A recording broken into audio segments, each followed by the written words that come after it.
I am sure sports. You know me there, I'm coast to coast representing. I mean, I say this is righteous representing for Omar. You don't know, come get the sports over here from near and far. Boy. Me say I am sure sports, one thing me sure about. When me say sure, that me not doubt. Come get your sports, get it over here. Come subscribe, repost and share. I am sure sports, one thing me sure about. When me say sure, that me not doubt. Come get your sports, get it over here. Come subscribe, repost and share. If me not sure, that me not say it. Know who score, that me not say it. Never know no game play, that me not say it. If me never seen a game, me no know who play. For your sports news, better come over here so. For your soccer news, then come over here so. If you don't love sports, still come over here so. For the day done, you are gonna love over here so.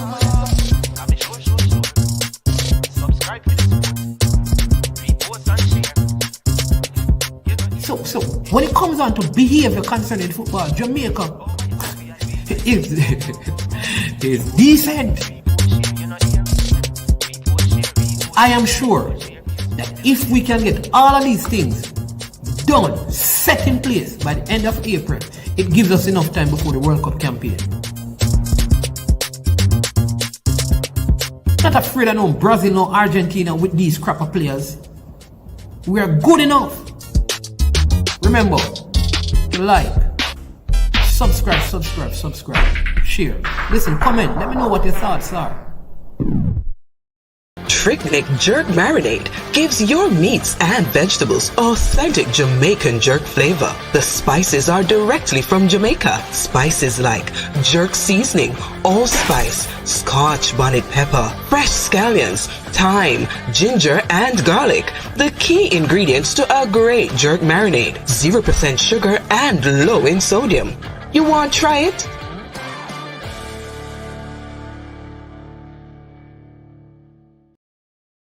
Made up of 18 Jamaican herbs and spices, add delicious, bold flavor to your next grilling experience. Flavoring sauce, a marinade, basting, condiment, or topping. Trick Nick Jerk Barbecue Sauce.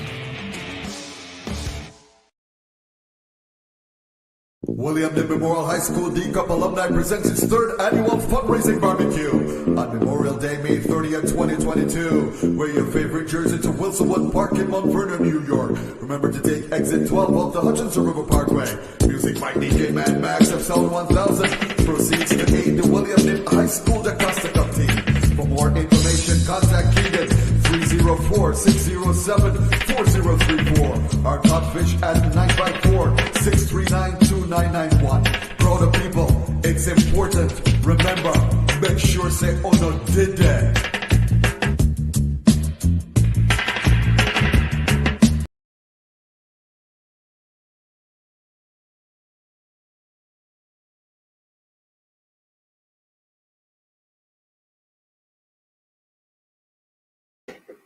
Greetings and welcome to I Am Sure Sports. I am your host, Manningsman, and we are here again for another JPL show. As the JPL heats up, we are getting close to the playoffs. Yes, we're getting close to the time of the playoffs, though there are some rescheduled games because, as you know, two of the teams in the JPL, they were away on international club duty. That's Cavaliers and Waterhouse.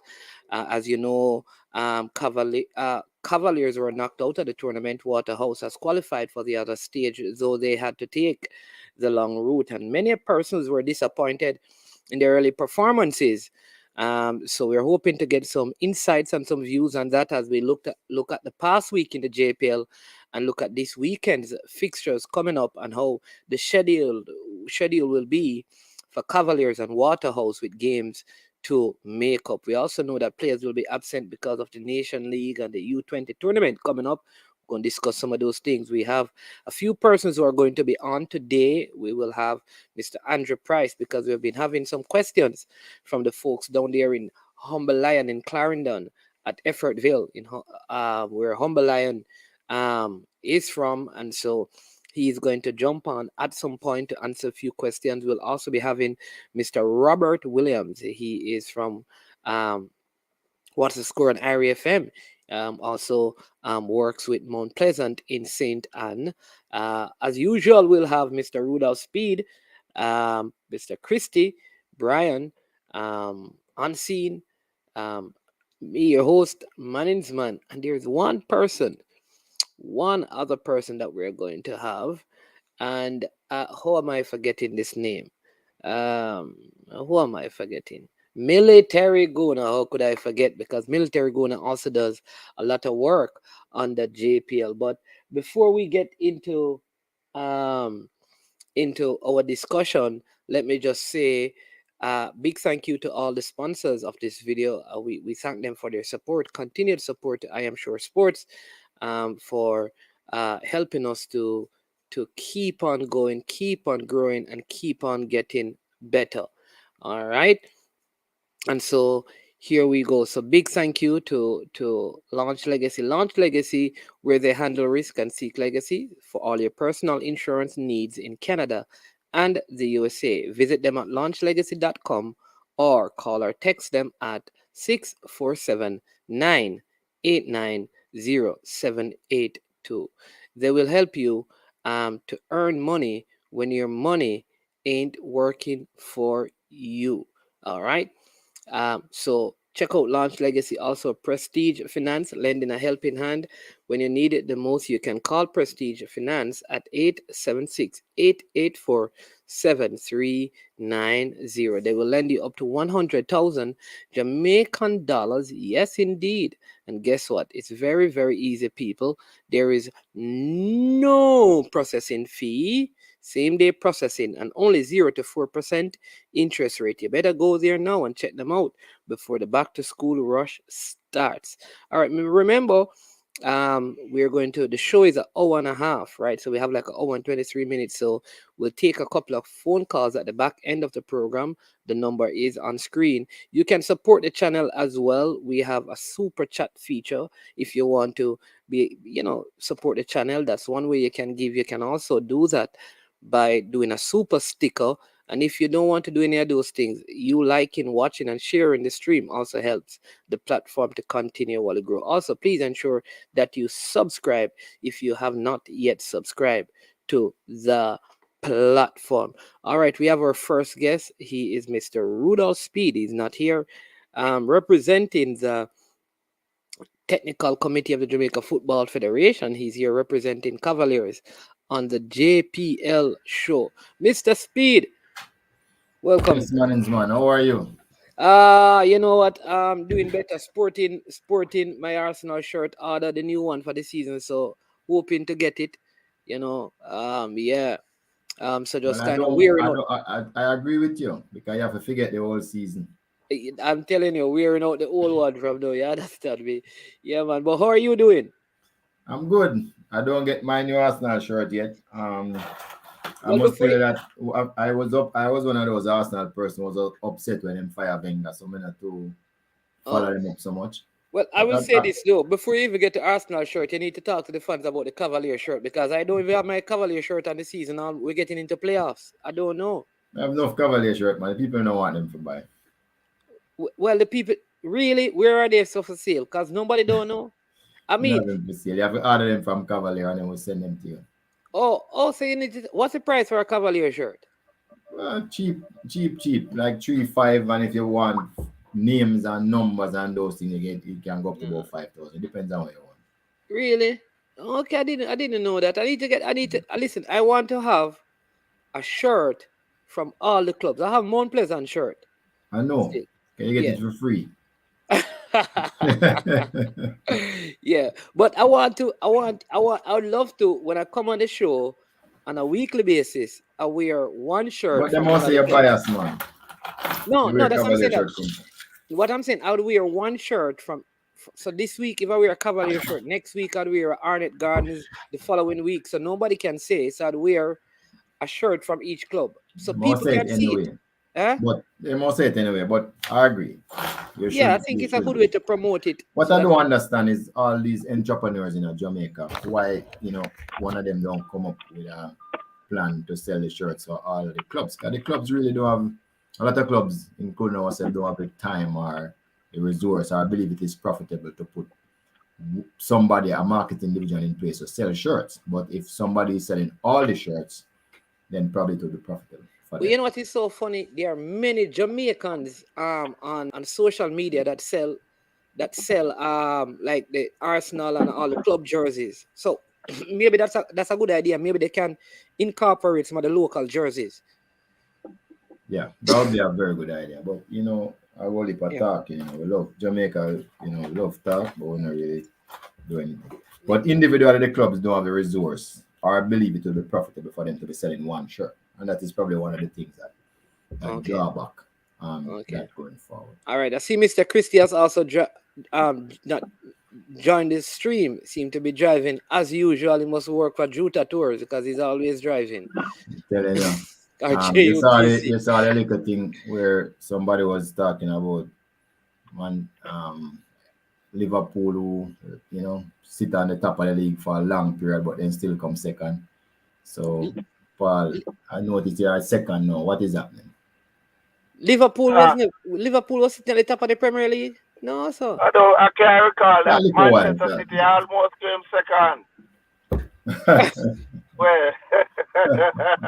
I think Mr. Speed is more referring to Dumble than sitting at the top of the league for so long and at the back end now. No, he's second. He's second now. He's second now. Right, that's what I was referring to Dunboyne. Yes. But we're gonna get to that, because Mr. Christie gave me a hard time last week.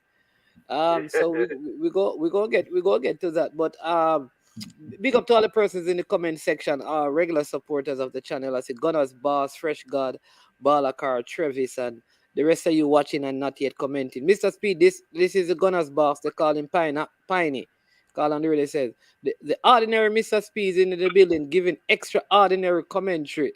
I don't know what that means. Anyway, respect Gunners Boss.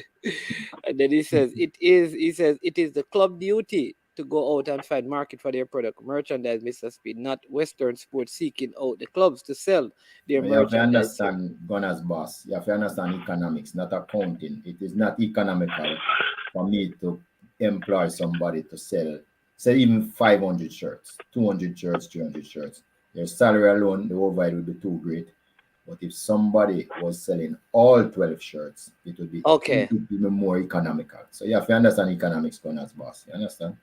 We don't have the market like those big clubs that Arsenal have 200,000 followers, members in them clubs. So they are assured of X amount of sales every year. Merely because of they have trends, they know, so they can employ a marketing section and an export section and all of that to sell these products. We can't do it. It's not economical. Yeah. All right. Andre Daly, big up as well. Bryan Mighten say that I invite the man on the stream. The man telling me that he can't come on the stream because too much money people on it. I don't understand what is going on. Bryan, come on the stream. Come talk about Mullines. He had a very good game. We need to discuss a game. But go ahead, Mr. Sweet. And him send me a message the other day, so must stay at Dominican Republic. Yeah. All right, look at Mr. Christie is frozen. Look like he's frozen. Because I'm not seeing any movement. I'm hearing though.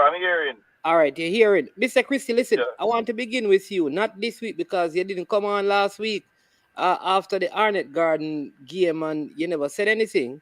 And you were out, you're idle this week. I know you also played a game against the U20s yesterday, a practice game, and your team were only able to eke out a 1-0 victory against the under-20 team. How was the run out for your team?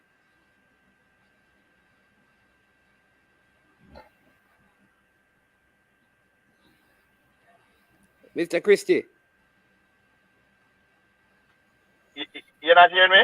All right, hearing you now. now. No, we're not. Hearing you now. Yeah. All right.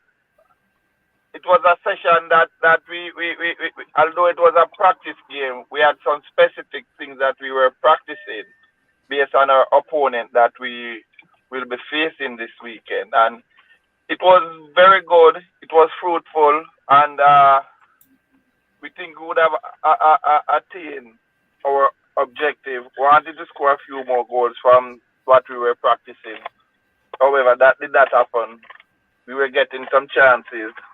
But all in all, it was where the execution of what was intended. That I'd have to give the team a passing grade for that. But except for the fact that we did not score a lot of goals. We did very well though. Okay. So all right. So how did the under 20 team look to you? Well, I can tell you we have a lot to work with. We have a lot that we can work with. So I'm looking at that, and I hear that there might be some additions as well. We have a lot to work with. But I'm just looking at that core that was there. Okay. All right. So the last weekend game, we're gonna go over those and then get back. I see somebody saying that, which is true, Mr. Chris. You did promise us, that you were going to have the names and the jerseys. And you see, we get into the end of the season. Only Cavaliers so far has done this. This is disappointed. Can I tell you the unfortunate truth? Can I tell you the unfortunate truth? Go ahead. And Mr. Speed is also aware of this. We want to do it, but we are struggling. True. We are struggling where that is concerned. We are really struggling financially as a club, Sometimes I don't even know how we get it done on a monthly basis, but we try to figure out a way to get it done. But it's difficult. Still at this point of the season, we're still out there trying to get sponsors. It's not forthcoming, but we're not going to sit there making an excuse. We still try to come and prepare for each fixture on a weekly basis and do the best that we can and live with the results. Okay. All right.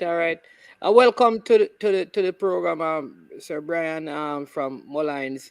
And we were just about to go over last week's games. Thank you for that, Mr. Christie. So the game at the top, the top game of the last weekend, don't know if you saw it, Mr. Speed, but it was the Mullines versus Arnett Garden game, a ding-dong battle in the jungle. It was. You understand me? Brilliant goals. I mean, I think like 4 of the goals were quality goals. Is it thriller? Yes. What is your overview of the game,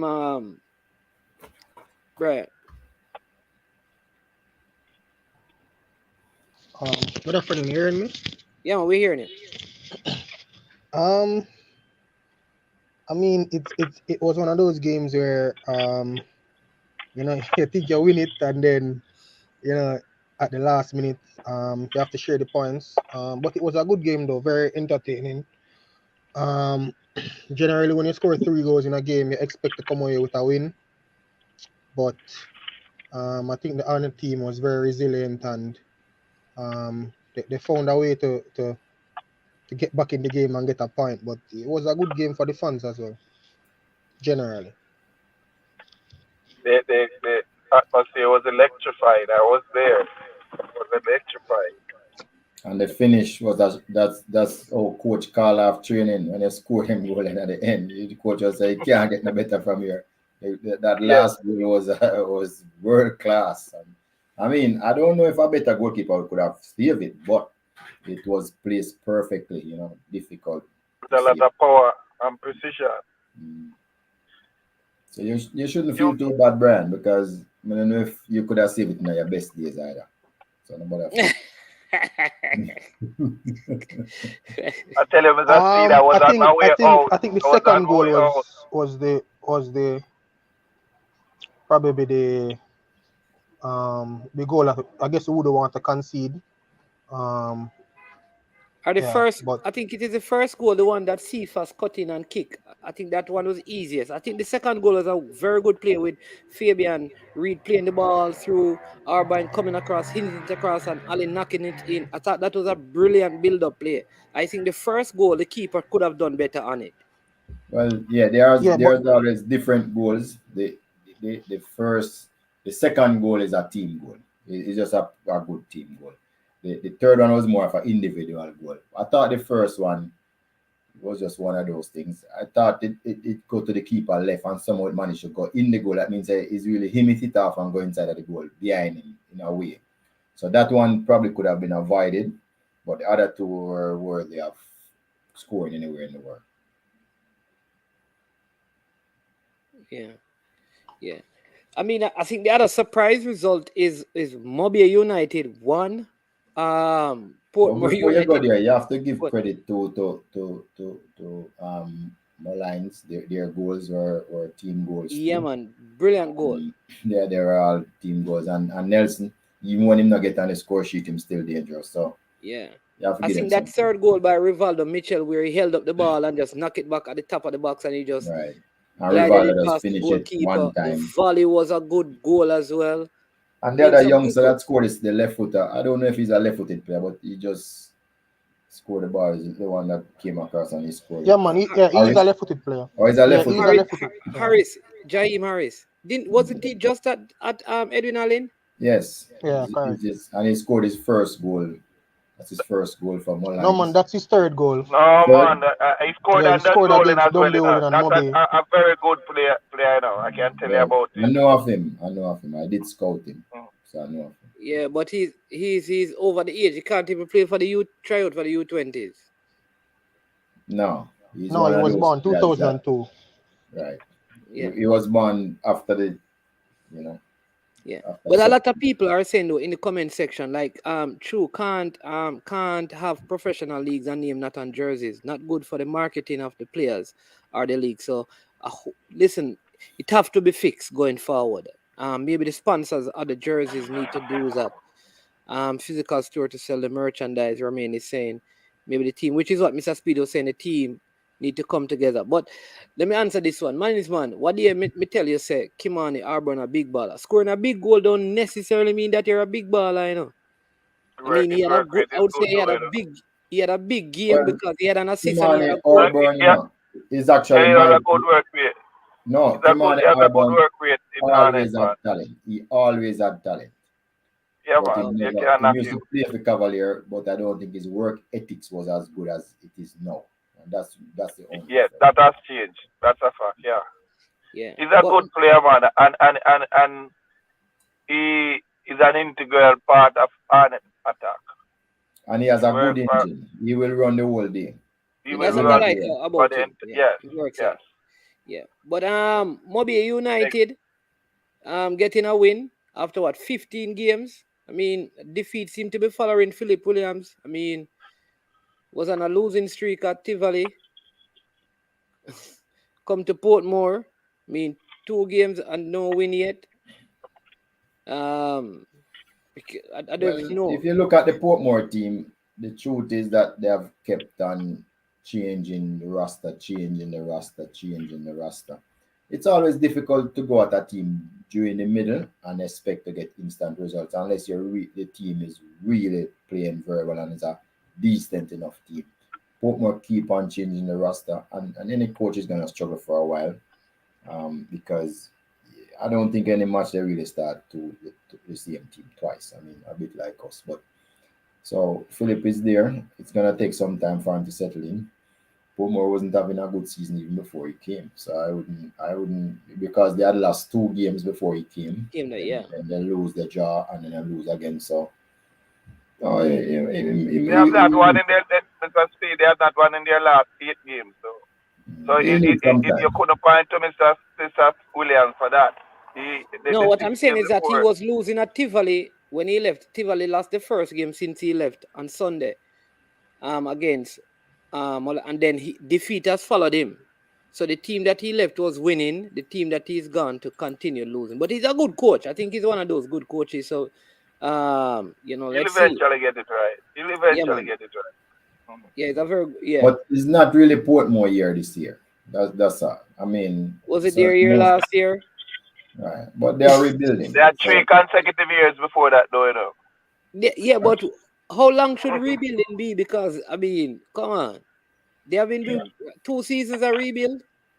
Yeah, unless Arsenal rebuilding now for 6 seasons. Manu has been rebuilding from 2013 to win the next club in England. They have put some time, Manu. And Arsenal is rebuilding from 2010. And then Liverpool rebuilt for 25 years. I thought it was 30. Hey, listen, we don't want to call out Liverpool people, then, so we just leave the Liverpool. But that's a fact, though. I am not going to get me have a long discussion with the Liverpool fan about Champions League. I'm not going to get any discussion with because Ryan going to come off him job and come take on people with Liverpool. So we leave that alone. Fresh God said, let me see how Philip Williams do next season. Yeah, give him one thing. Williams is an excellent schoolboy coach. Doesn't mean you can excel. But he did well for Tivoli, you know. When? Last season. Last season they were in the semi-final. That's a team that Cavalier beat to go to the final last season. You know? So we have to take third the last criticism season. in. You have to take the criticism into context. He finished third in the season last season. Yeah. And then how many teams in the tier 2? Well, Reno is out, which leaves now 13 teams. 12. Right, because Kasafa didn't have any. Correct. Right, so 12 teams are in the tier 2 this season. Flavor D. All right. So Humble Lion got one more victory in the Clarendon Derby down there. Didn't get to see that game. I mean, didn't see it on TV. Haven't seen any highlights of it. So can't really. I know Mr. Price is supposed to be coming on to just give us a little overview of that game because it wasn't broadcast. So I don't know. I don't even know who scored. I guess I can check and see who scored. Lavon Williams scored. Okay.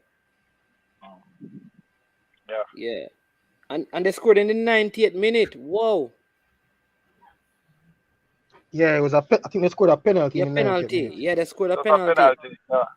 Yeah. They scored a penalty in the 90th minute. Yeah, man. All right, not a problem, Brian. And then Mr. Speed, Romario Lawrence keep asking about Medhaven. No Kasafa team will play in tier 2 this season. So they will be playing in whatever league Kasafa has. Right. Yeah, whatever league. But I think if they were going to be a Kasafa team, they would have been the representative from Kasafa. No, it would have been Barbican first and then Med Forest second. Okay. But based on what was transpiring, Barbican was never ever going to enter. So based on their boss would go against tier 2. So I would think Med Forest, if they were smart, they should have put up themselves to the JFF, go through all the ropes and say, well, it's me. Because a JFF league is not a Kasafa league. Okay. And listen, yeah. So I can talk about this Mount Pleasant versus Tivoli game. Like this game, Tivoli, when I said Tivoli ball Mount Pleasant, Tivoli ball Mount Pleasant. Like it was shocking how Mount Pleasant won. Like many people will tell you, even the Mount Pleasant people will tell you, they were out. Tivoli had most possession. They didn't have a lot of goal scoring opportunities, which is kind of strange because all the goals were really scored on the counter, you know. The pressure in Mount Pleasant, bam, the ball goes up. Stewart and Green, goal. Just counter. 4 goals on the counter, which is probably bad coaching. But in terms of who had the most possession right throughout the game, I'm telling you, it was amazing. Tivoli dominated the game. And so if you check the stats, usually if you have 58% possession, you're likely to win all the time. But you have to remember that people like Jose Mourinho fashion another style. Them give you the ball and make you make the mistakes and then counter you. So if that was what Mount Pleasant was playing in their game, a counter-attacking game, then some of the best teams in the world are counter-attacking teams. So, you know, if it was a policy, I wouldn't say them ball them because you either control the ball or the space. So if Mount Pleasant had control the space and didn't give them no shot, that is just as good as having the ball. And then when they get it now, they counter attack Tivoli and beat them. So you have to be careful. You have to put that in the context. Yeah. Well, so the table reads: Waterhouse leads the table on 39 points from 17 games.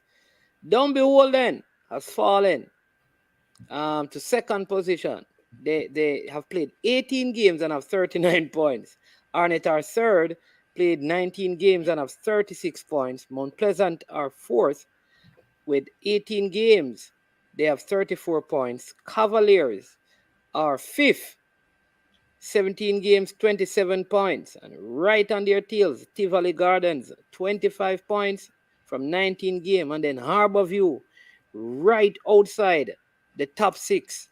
They have 24 points from 18 games. So you know that. And Humble Lion people, look out for them, creeping up the table From their 19 games, they have 21 points. I So think you go don't have ahead. to go any further because Yeah, because the rest all of teams the I don't think can playoff make it. teams will Yeah. be right in there. All the possibilities of any of those teams entering the playoff would be right there. The disadvantage that Umberland has is that they have played 19 games, so they can only get 9 more points and finish on 30. What that means then is that basically Waterhouse don't do in Hornet Garden and Mount Pleasant. It's clear. Mount Pleasant are a little dicey, but they would have to lose all the games. I don't see that happening. So they are clear as playoff aspirants. Cavalier have a little work to do. And definitely Cavalier has their destiny in their hands. Tivoli above your Umberland, they don't. They would need a lot of help. They're going to need help to qualify for the playoffs. Let me tell you why Tivoli have such. They have only 3 games. And it's a hard 3 games. They have Waterhouse. They have Hornet. Arnett. and they have Cavalier. And Cavalier. That is their 3. So And they are all their three work. people playing for points. All Hey, three of them you, playing for you points. you think Tivoli have some hard games? Tell me about Cavalier games now. All 3 people are above them. So yeah. Yeah. So Cavalier. Yeah, Yeah, Cavaliers have some we have tough. the hardest game coming up against Mullines. Well, we hear from Brad about that. Yeah. Then we have, So you have Mullines. Then we have Montego Bay. They're on farm now too. Them running into some farm. And you'll be playing down bowling. You have We We have Dunby Wall there. Dunby we have Dunby Walling, we have Mount Pleasant. And Tivoli. You finish with Tivoli. In So that, Tivoli. that would be Cavalier 5 games. But All it you looked need like 2 games should be able to take them to safety somewhat. Okay. Because Harborview also have a inner spot about. I think the match that wasn't played is really Waterhouse. It's not. Yeah, it's Waterhouse, yes. So they're 2 are in a spot about it. So it's gonna be, it's gonna be very difficult for all 3 teams, but for teams to qualify, and Umberland would have to be perfect from here on in, but they'll need a lot of help to qualify, but it's not impossible. Okay. They can finish on 30 points, so that is that's Umberland. Yeah, it's gonna be tough for them, but they could, if Tivoli lose out and they win out, they could pass Tivoli. Yes, they could actually come in, but they'll have to win all 3 matches and get the help that they think they'll get. So their destiny is not really in their own hands. No, they have to depend on other results. Yeah. But Harborview, I think Harborview have a better chance if Harborview win out their 4 games. That's 36 points. Well, Harborview will be playing Dunby one in last. Yes, they do have a Montego Bay and they have Veer, 2 teams that they could beat. They'll have Dunby Walling and they'll have Waterhouse. So those are Harborview 4 outstanding games. Mr. Christie, it sounds to me like Dunby Walling going to have a very tough run in at the back end of the season, man. Well, can I say this to you, sir? Can I say this to you? Are you aware that only 2 games of the games that Dunby Walling played, that they would have won by more than 1 goal? Mount Pleasant, and you were at Mount Pleasant game. You realize that that game could have gone anywhere in spite of the result. And Montego Bay, every other game, it's very, very close, and it's a very, very close contest. So the bowling is not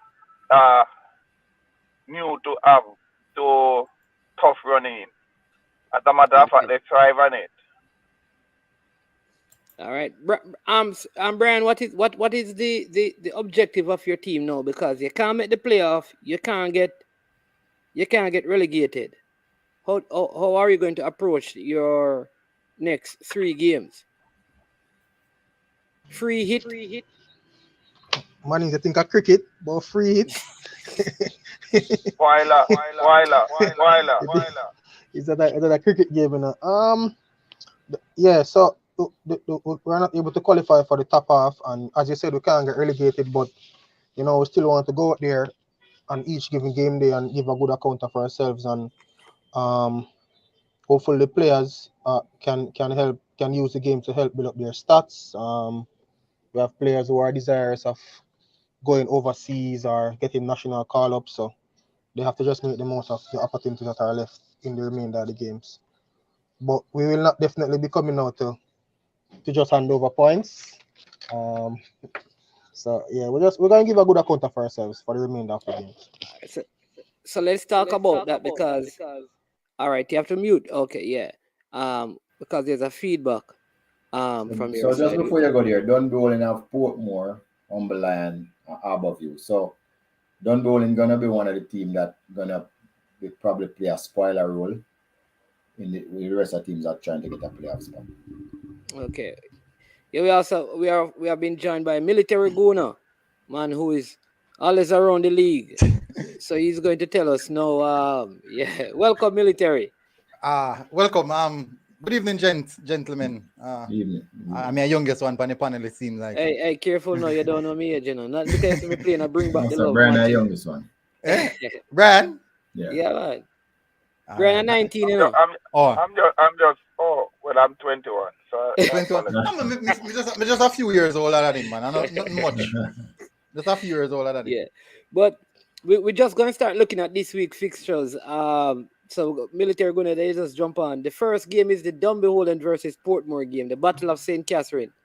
Can Portmore rebound? Can Philip Williams finally spring a surprise in the league, get a win under his belt? He has been on a bad run from Tivoli coming into Portmore. Is this the game where he adds some salt to the wound of Beholden, who had a bad outing last time they played? They were not able to get a point from a 9-man Arnett Gardens. So that's still fresh in the minds of the fans out there. What say you, Military Goda? All right, so yeah, and what's happening right now? It's tough. What's happening with Portmore? Really tough. I do think that there's issues within. I do believe that there's internal issues. But I don't see them beating Dunbeholden. Last time out they faced Dunbeholden actually hold them and school them. If I'm being honest, Dunbeholden really hold them and school them, man. So it was like the bigger Portmore prevail on the day. The bigger Portmore prevail on the day.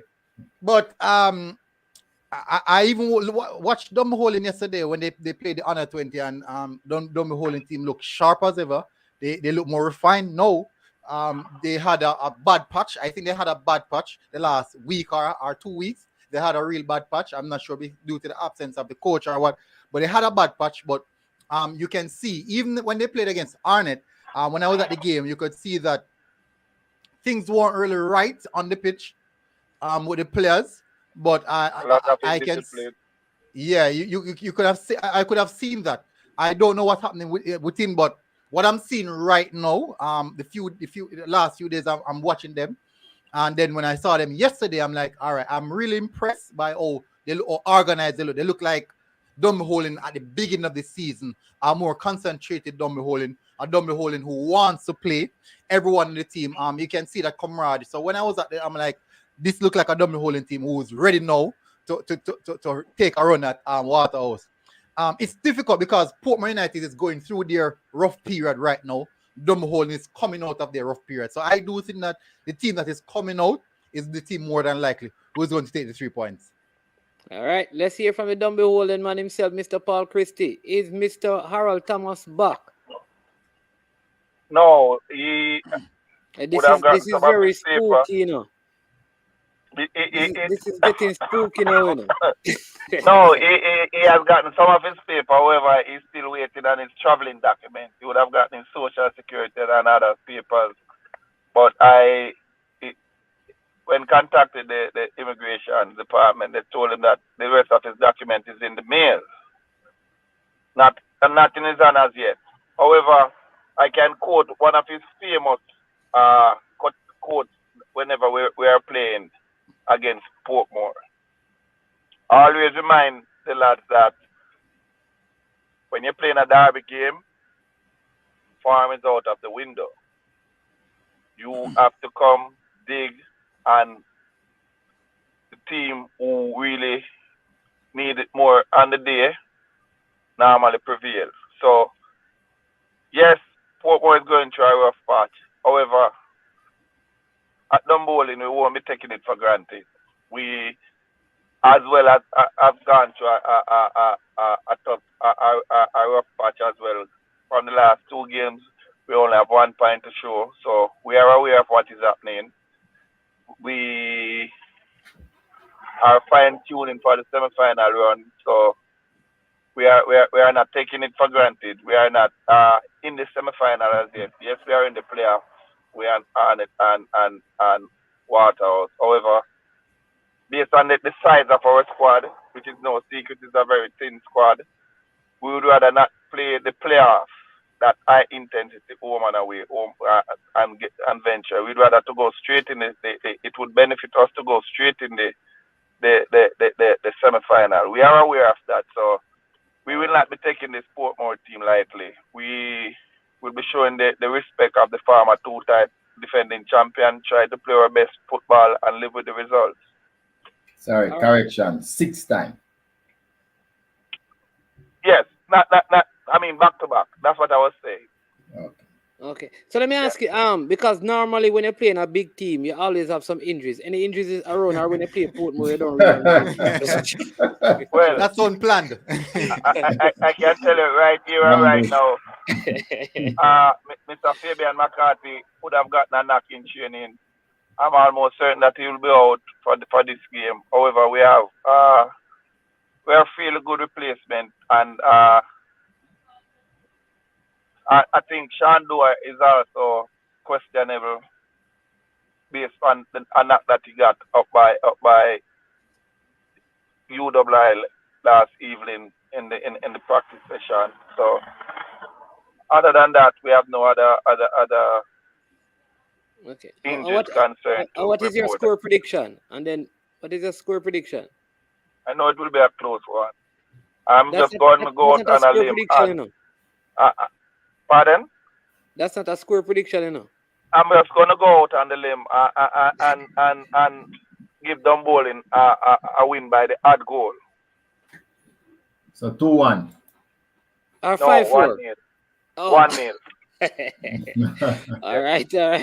Mr. Speed, any thoughts on that game? What is your score prediction? Yeah, I'm going with 2-1. It's true that Dundolin will probably even take a 2-goal lead and then they just sit back after that. I don't know if it's a plan or if that's just the team just get complacent after a while. So I'm thinking that Dundolin will take, go 2-love up, and or even if it come 1-1, I expect them to win 2-1. Close though, just 1, but 2-1. Yeah. All right. Military Gun, any score prediction on this one?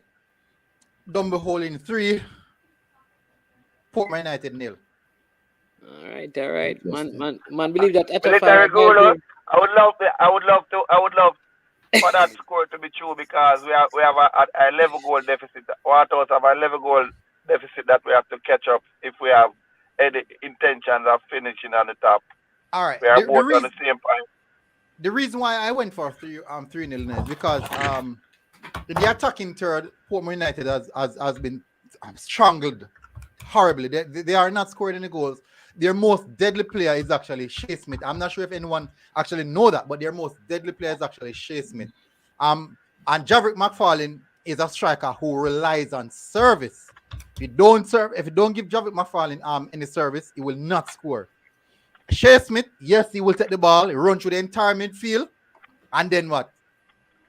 But I do believe that based off how Dumbolin play, unless Portmore United is going to come at Dumbolin and press Dumbolin and stifle Dumbolin, in which I don't see Portmore United doing that, because they haven't done that the entire season. That's not their style of play. So you won't find that. 2 teams alone press teams. That's Waterhouse and Arnett. So you won't find that. And then now, Dumbolin will have a lot of possession. Dumbolin have a lot of possession, and because they have so much possession, it will be very difficult for Portmore. They'll be doing a lot of running, and that's gonna happen where channels will be opening up. Defense will be actually starting to step a bit higher, trying to press force Dumbolin back. And then now, once it starts stepping high, Nicola Christian is just going to exploit every space in behind. Just one ping over the top. Bygrave or McGregor will be inside, and it's down to both of them. if they will score. Yeah, man. All right, let me just big up some persons. Horace Countryman Holmes. So big up Paul Christie. Fantastic job at Dumby Holden. Bless up Tyrone Marshall. We soon answer your question, Flavor D, son, about the give it the 12 teams. At the back end of the program, we will do that.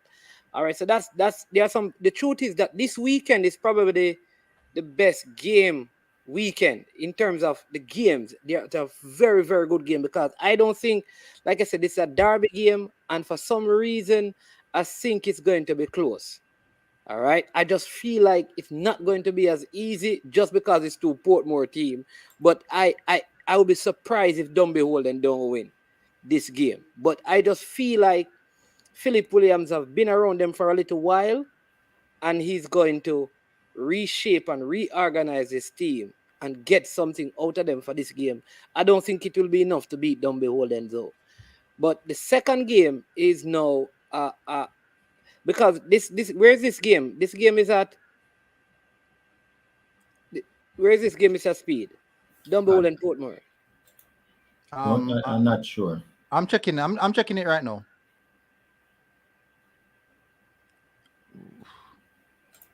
Because some of the games, they move, they change some of the venues and things. Yeah, yes. I'm not seeing. They're not. I'm not seeing it on the JPL website. On the JPL side, they're not putting it up. I see the Arbor View, Veer game, the Humble Lion. Yeah, well, when Mr. Chrissy come back, we can ask him. So let's look at the. I know Andrew Price is supposed to come on, so let's skip over the Humble Lion game for now and go to the Veer versus Harborview game.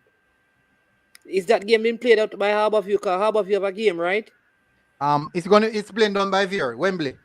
Oh, you're going back to Wembley? We're now in Clarendon. Listen, I think if it's played out, if it played at Clarendon, Veer gonna win because the last game they played there, they won. Home support. Yeah, I don't know. You know, I don't know. Like this one I need to hear from Andy Price. What was the home support? Yeah, but what I want to know is like what the support is going to be. Support is like for those games, like the game at Effortville. What was it like in opposed to when they play in the other venues? Because we don't have any reports of what the crowd support was like. So I'd love to know that. But Mr. Speed, let's give your thoughts first on this game, and then Military Guna, you can just chime in afterwards. Veer versus Harborview. Very important game for Harborview if they want to make the playoff. Yes, definitely. Harborview cannot do anything wrong for in the other 4 games that they have. Veer is usually a team that Harborview struggles with, but I just believe that Harborview have a lot of firepower. They have probably one of the most talented front lines. Somehow they just don't seem to get it going. They have people who are known goal scorer, Reed, Murray, Hamilton. So very talented front line. I mean, they also have talented midfielders. So they have probably the hottest right back in the league. He has scored probably about 5 or 6 goals. So I really expect Harborview to make no mistakes in this time. They have tended to be pretty not uncertain at times, but I think this time they'll make no mistake, and I believe that they'll go down to Wembley Stadium.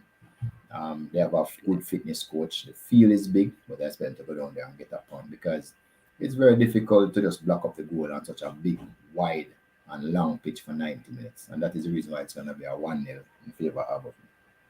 All right. What say you, Military Guna? You can take this comment from Chris Wayne, speaking about the importance of Trayvon Reed as well. Okay, if Trayvon Reed don't show up, Harborview are going to lose. As Mr. Speed said, no, they have a lot of abundance of firepower. But the problem is this now. Harborview have an abundance of quality players, but they play individually. That is my problem with Harborview. Yeah. They have the players. Colorado, Murray, Nicholas Hamilton. This is just a collective set of players. They have a very good midfielder in what's his name? The Brown Priestley. They have 2 good midfielders, 2 good centrals. But the problem I'm having is that when you see Harborview play, you can say, okay, these players are good. But why aren't these players producing more? What is lacking from these players? Why every time you see Colorado Murray on the score sheet, Trayvon Reed on the score sheet, it boils down to individual brilliance rather than the team working the ball into the final third and get some goals. So may I hear feedback? Yeah, so these are the things that I'm looking at. I do think that despite Veer is struggling to maximize or to get points, they do defend well. They do put themselves in a strong and compact defensive structure. These are the type of games where Arborview fail to score goals because individual brilliance is going to be hard to come by because Veer is not open up. So, for example, let's say a Mullines play basketball type of football. Yeah. So it's from end to end. So Arborview would like to get a goal from those games. But when Arborview play a team that sit deep, sit compact, they find it difficult to break down that team. And then now the individual brilliance, there'll be no space in behind where the Murray or the Reed can run me. So even if a goal is going to score, it's going to be this will be a close game. This will be a possible 0-0 or a 1-1. Yeah. Yeah, man, I see Fresh God saying the same thing. Mr. Christie, we're trying to find out earlier. Thank you, military Guna. Mr. Christie, where is your game going to be played? On the garden. Okay. We'll currently read the results for the cup before the Cavalier game. Really? Yes, sir. Because the Mobile game is played at Westport Park. At Westport Park. And the Veer game is played in Wembley. So also Cavalier have a... Okay, so... Wow, Cavalier play at 5, we play at 3. Okay. So two double headers at the jungle this weekend. All right, so that is the game that we are going to discuss now. Well, I see Mr. Speed is not here, but we're going to discuss the Cavalier versus Mullines game because Mullines seem to play very well at the jungle. They have nothing to gain, they have nothing to lose except to prove, like Nicholas and all of these guys, they have found a new role for Jeremy Nelson. It seems like he's playing like center back. You understand me? It seemed to be working. No. It's not working. That's not working at all. That's not working at all. They consider goal already, and I think I'm not sure which one of the players just breeze past him. It's not a defender. Cephas. Well, Cephas breeze past anyone. No, to be fair to Cephas, to just Adelson though, Cephas breeze apart. Pass a lot of defenders. That is true. One of the hardest defenders to pass in the JPL is actually Elvis Wilson, and I see Cephas is the only player to breeze past Wilson. But I don't understand what is the aspect with Germany. I can't wrap my head around that one. All right, Mr. Speed. I mean, are your players jet lagged? I mean, yes, you're coming back from a disappointing tournament, and everybody want to say, "Oh, so we don't have strength for." When I do it, I'm not going like when you can possess ball and things. Everybody's waiting for you to come back. So talk to me now. So Jeremy Nelson is somebody that I know very well. His best position is actually number 6, right? Because of his knowledge of the game. But because at various times Mullines find himself a bit short, they put him. He has played probably every position except in the goal and wing backs. So I think though that the problem that we have with Mullines, I have a feeling that we are the only team that has gotten 100% of points from Mullines since we started to play. We have beaten them every single time. Even when they were on that big 6-match winning streak or 10-match unbeaten streak in the season that they came up, we were the ones who beat them first. So you know the rule. The longer you take to beat a team, is the nearer the victory going to come. So I'm sure Mullines must be hoping that this is going to be the time. But we need the points. I mean, we need a little bit of credibility. In the tournament, we scored 5 goals and we conceded 6. Cavaliers is actually the second best defensive team in the league. So we're really saying, boy, what happened there? Because usually we score 3 goals and 2 goals in a match. That's bye-bye for you, no matter who we're playing. So we're a little bit worried about that. Defensively, we were awful. And it's something that we have to fix. But, we were not over Dominica Republic Island. We were training every day, sometimes twice a day. So we hope we are able to fix some of the defensive realities, make some changes. And we have seen what Lions can do. They love to attack. So there's a Telling plan you. for that. Yeah, and There's a plan for that. Macon Aldridge playing better. Yeah. Jaheim, Harris, Stewart playing. But Military Guna, what say you? Mullines versus Cavaliers. This is going to be a good match. And I'm telling you the truth. There's going to be an adjustment period for Cavaliers because they just come from a high intensity set of games. And I'm telling you, they might still approach the JPL game with that same mindset that this is how it's going to be played. And it might be vastly different. So I do think that this Mullines team have a lot of goals in them. This Mullines team have a lot of goals in them. This goals, Cavaliers does not have goals, you know. Mr. Speaker can say whole lot things, but Cavaliers don't have goals. They have goal scorers. They have goal scorers, but they don't have the goals. That is true. I think right. they score like 18 goals in about 17 games, that averaging 1.01 or 1.1 goals per game. That is not enough. That is significantly not enough goals to really tell you. You should not be scoring that. You should have at minimum 2.0 or 2.1 goals per game to be up there. Notice the difference with the Waterhouse. They score like about 2.1 goals per game. So that is the reason why they are so high. But nevertheless, in regards to the defensive structure, Cavaliers do one thing well. That is the reason why their defense and the stats look so good for their defense. They hold possession of the ball really well. You don't have the ball, you can't hurt us. You don't have the ball, you can't hurt us. So they hold possession of the ball really, really well. I do think that this is going to be a tough game because Mullines play open football and they play kind of pressing, but it's not full-blown pressing. They heavily because of the age of the squad. They have a very young squad, just the same. I do think that they're too heavy reliant on Nelson, and because they're so heavy reliant on Nelson, if Nelson is marked out of the game, which is hard, very, very hard, the goals will be dried up. Nevertheless, I do think that this is looking down to a adjustment period for Cavaliers and Mullines not getting enough possession or enough opportunity, even though they don't need a lot of the ball. I'm saying Mullines 1, Cavaliers 0. Goals win games, and I do think that Mullines have goals in them. I am saying that. All right, put the pressure on them. Yeah. Yes, man. Mr. Christie, what is your score prediction? Seems like we lost him again. Outer East, Bless Up says, watch out for King and the Nicholas Nelson matchup. Yeah, that will be.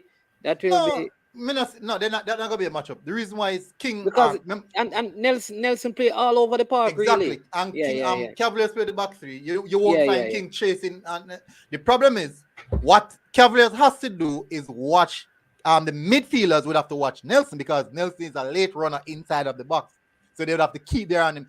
Nelson's playing as a striker, but he's not the central striker. He's a runner coming onto the box. So the cutbacks are those things. So you'd have to ensure that whenever the team is behind the ball, you have to have the midfielders picking up the runners, such as Nelson. Yeah, give me some speed strategy, though, man. Military man. You ever just think about it, though? We have been able to score 5 goals in 2 games in the past. Maybe there's an adjustment that we made. All right. Well, that is true. We will see. Or maybe because it's a different competition and they have not spent enough time to study you. Exactly. As the teams in the JPL. They don't know what to expect. Yeah. Holland United is the Leeds United for the JPL. And then Brian says, because I think Romario Lawrence up here said, wanted Mr. Speed to bring Aldridge to cover. Really think he's missing that type of flair in the midfield. Webster, am I baller? And then Brian replied by saying, Romario Lawrence, please to leave Macon Aldridge alone, sir. He's quite fine. No, Aldridge would not fit Mr. Speed. Aldridge is there's 3 teams Aldridge could play for. Arnett, possible Lion, but Aldridge playing a hoping type of football. He's actually in the right team, a team that would complement how he plays. He's not that tiki-taka type of player. He wants the ball on his feet and he wants to dribble at defenders. He wants to go at defenders. So you'd have to put him in a team that gives you the freedom to do that. Mr. Speed teams, you need to let go of the ball. 1 or 2 touches, that's it. You don't need no more. Yeah. That is not Aldridge. Yeah. And they have moved him further up the park and closer to Nelson, which seemed to have been working for them in the last couple of games. I think it's a very good move because he was playing deeper. Big respect to the coach for that. Right, yeah. So that was a good adjustment by the Mullines coach. No, I think Mullines adjust fairly well by bringing in the youngsters and start them. All the youngsters. Remember before, they still were like on the bench. Coach wasn't sure what to do with them, but you can see that management, you know. The new management has made some changes. I wonder who that is. I wonder who that new manager is. Shake up everything. Yeah, shake up everything. You them have to play. The youths have to play and thing, you know. I told the people that you weren't supposed to mention anything about Liverpool, because you were talking about JPL and Ryan LFC coming here. Liverpool 3, Real Madrid 1. So make we leave that alone. I told you. All right. And then M10 big up said both teams to score may just finish 2-1. All right, that's his score prediction. Military Guna, you gave a score prediction? 1-0. 1-0 Mullines. Mullines. All right, Mr. Speed, what is your score prediction? Mullines versus Cavaliers. Cavalier will win, but I don't have a score. Mr. Christie, what is your score prediction? Cavaliers versus Mullines.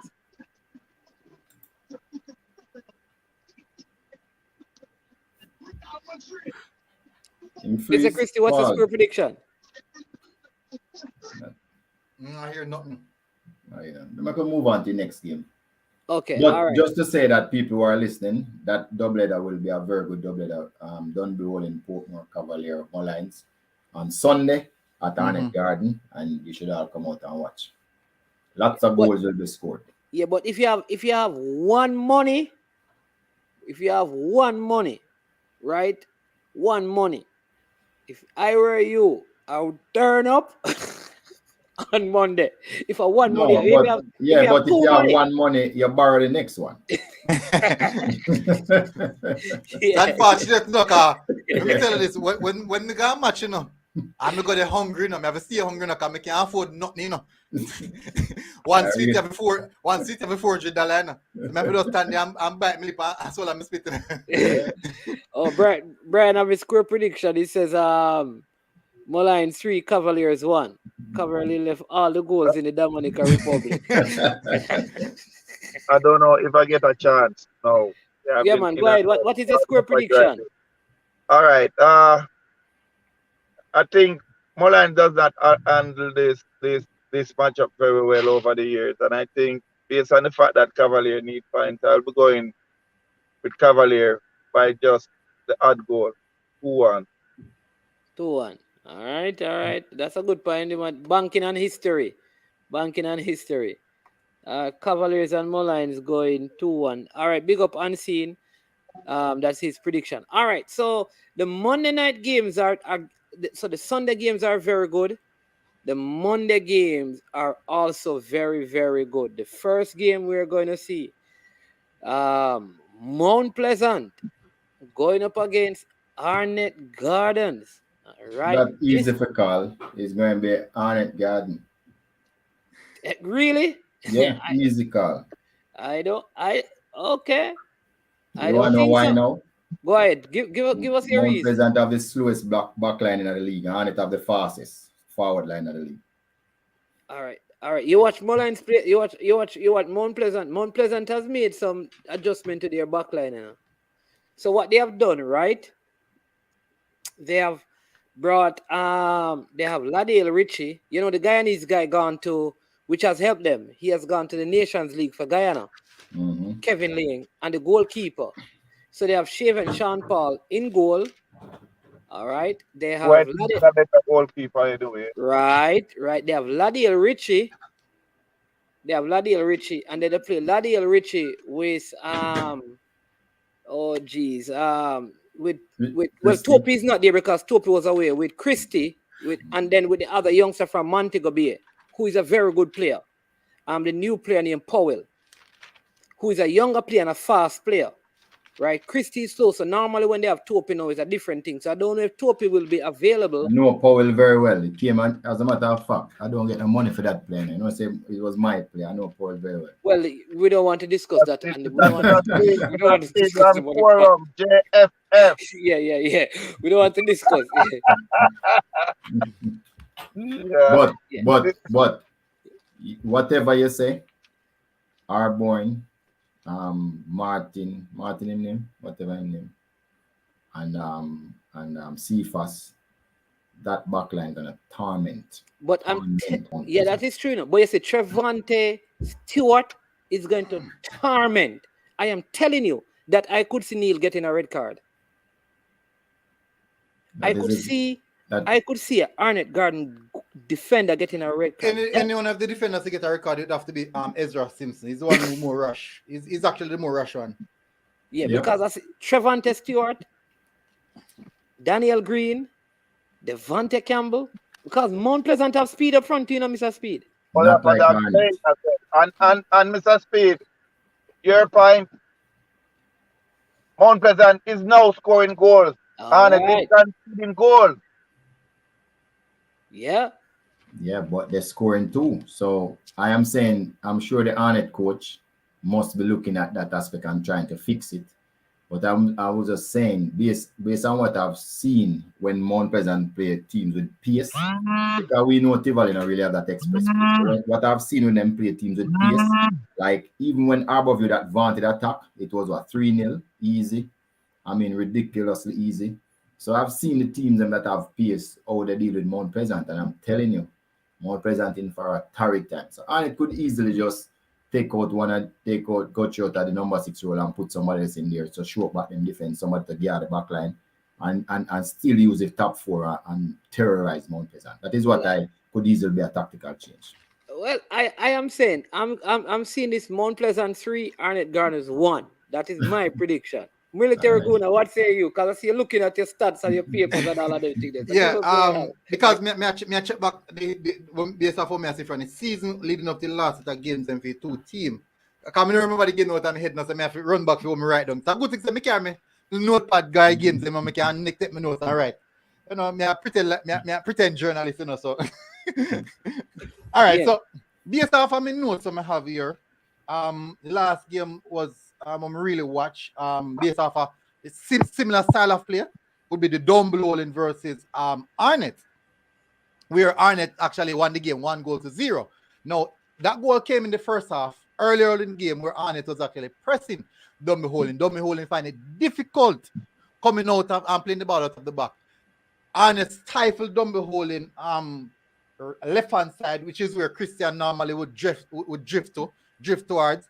So them actually force Christian back. Them force all of the most pivotal, the Mar Phillips and them personal back more than have them for them out. And then that's how they get the early goal. And then now them concede the red card and start sit back and defend. But Dumblolin find it difficult to break down Arnett. With Mount Pleasant now, my problem with Mount Pleasant is this. As Mr. Speed said, the back line is quite slow. No Ziminiz is there who will make up for the pace of the back line or give them the extra width. So that's a big problem. When I watched them against Mullines, who's a good as an open team, they couldn't contain Nelson. Mount Pleasant failed to contain Nelson. Richie was injured. Exactly. So he was actually just dancing through the central part of the pitch. If Arnett utilize Cephas similar as how Mullines utilize but I don't, because this is what I don't like about Cephas do military. Sorry, because Cephas only stay on one side of the field. Left hand side. If they give no, he plays on both sides. No, when last have you seen Ghana there? Yeah, man, I've seen him switch. Man. He's switching, but he mostly predominantly over on the left hand side. He mostly predominantly on the left hand side. The problem is this: if they use Cephas and said, okay, free roam, Cephas free roam, I think Cephas would be a more dangerous player. Military man. Yeah, go ahead, man. We're hearing you. Mr. Speed knows that Cephas is both an asset and a liability at Arnett. He knows that. Mm-hmm. If the Mount Pleasant coach is to earn their keep, they can convert Cephas into a liability. And Mr. Speed knows exactly what I am talking about. Mount Pleasant, but the thing about those two teams, the last time they played down by Sabina Park, they played to a team 1-1 draw. And I can tell you, Mount Pleasant, what's his name? Harvey, got a red card in the game, and it refused to attack them. It's not about a refuse now. All right. Remember, I know said the three best team in the league in regards to possession: Cavaliers, Mount Pleasant, and Dunbeholin. Yeah. When you're playing against a team that has the ball, it makes it extremely difficult for you to hurt them. It shows you half your game plan. Then you end up turning into a transitional team because you have to go now catch them on the break. No, what the difference with Mount Pleasant is this: they have good midfielders who can get back. McCullough, Harvey, these guys are quite quick and they can get back. They can play as defenders. They have that defensive nature. So if Arnett is going to get a point from this, they would have to exploit the midfield, exploit Mount Pleasant midfield and just bypass the defense. That's the only way. If they don't do that, I do think that. You mean bypass the midfield? Bypass the midfield and exploit the defense. Yeah. So just utilize the channels. Some Marlon Martin, these guys will have to beat the midfield press, play it over top to see if us are Arbor on either side. So I'll tell you this though. Watch the games that Mount Pleasant lose. Ladale Richie doesn't play. When Ladale Richie plays, so that actually is a fact though. It's a completely different thing. I'm telling you. I think he's like Richard King. He passes the ball out good from the back. And even that game against Arnett, Arnett came back in the game when because Mount Pleasant 1-0 for a sustained period. Ladale got injured and Harvey got red card. And Harvey got red card. Yeah. Yes. So that's what the whole dynamic of the game changed. You could understand why Mount Pleasant was hesitant trying to secure that point, but Arnett did not attack them either. But Martin's one, you said Tivoli ball Mount Pleasant last week, right? Yeah, they did. Yeah, they did. You beat them off a park. No, but they didn't. Well, listen, I'm telling you, but they didn't create a lot of chances. Because they can penetrate like how Arnett can. True. Yeah, but what I'm saying though, what Tivoli was doing though, Arnett Gardens really tried to get the ball to Cephas, which worked in Mount Pleasant's favor. No, what Tivoli was doing, listen, Tivoli was using this guy named Platopere, midfielder, coming back into his own. Rodrigo Wellington. And let me tell you who played well. Warner Brown played like Nicholas Nelson. Yeah, man. Coming off deep. Floater. Yeah. And I think that is what messed them up. So Richie is not going to follow him. So they created overload, I think, on Mount Pleasant in the midfield. And then Harvey had the worst I have ever seen Harvey play. So don't you think other people watching the show and hearing you know? What's that? Other people watching the show and hearing you know how to come back to overload. Hey, you know the funny thing about it? When I talk about football, so you go up on the pitch and the man inside run. Somebody tell you so fatigue you're not living again. You remember. I think more forget your aspect right. I think Mount Pleasant is going to win. I will say because if I check the table, I think Mount Pleasant score one more goal and concede one less goal than Arnett. So defensively and attacking wise, they are basically on similar level. You'd understand the reason why they are side and side on the table. I would say Mount Pleasant might get edge based on the fact that I think Mount Pleasant had a lot more possession of the ball, and I don't think what happened with Arnett versus Dunbeholin will happen against Mount Pleasant, where they got the early goal and then just lock shop. I'll say this. So I think Mount Pleasant will get the win 1-0. If Tingier doesn't play, they're going to struggle. If Zemeniz and Topi not playing, I think they're going to have some problems. No, is that a 17-year-old called Mills that they use at right back? The absentee of Topi could be an asset, Absentee of Topi could be an asset. Let me tell you why. They will be playing against a fast centre back, a fast front line. Topi is very slow.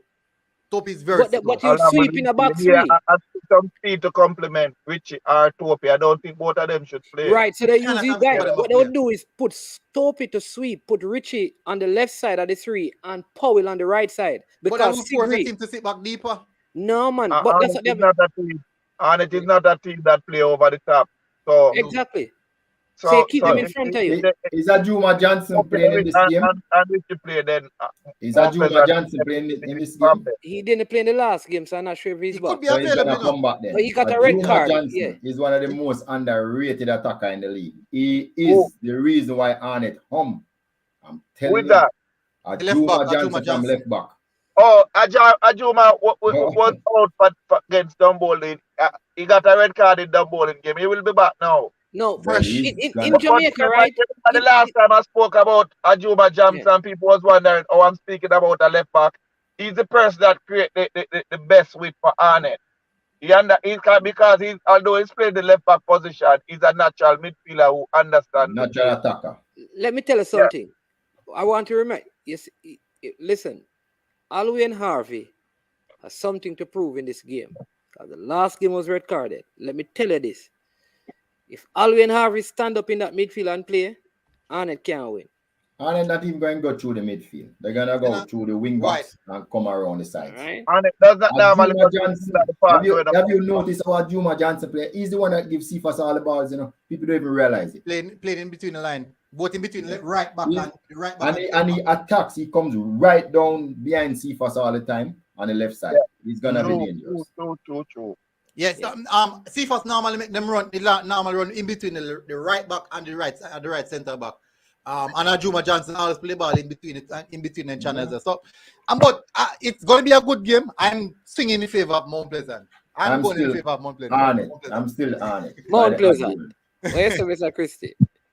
I'm going to say it's going to be an exciting 12 draw. I think we'll get one more goal from each team than the last game. No, man, the last game was 12. No, it was 1-1. No, man, it was 12, man.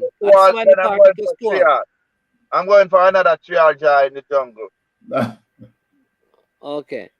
I think it's going to be another exciting draw. Yeah. That will solidify Dumbolin. So after, this should be a good crowd as well, because you have Arnett Gardens versus Mount Pleasant, and then after that you have Tivoli and Waterhouse.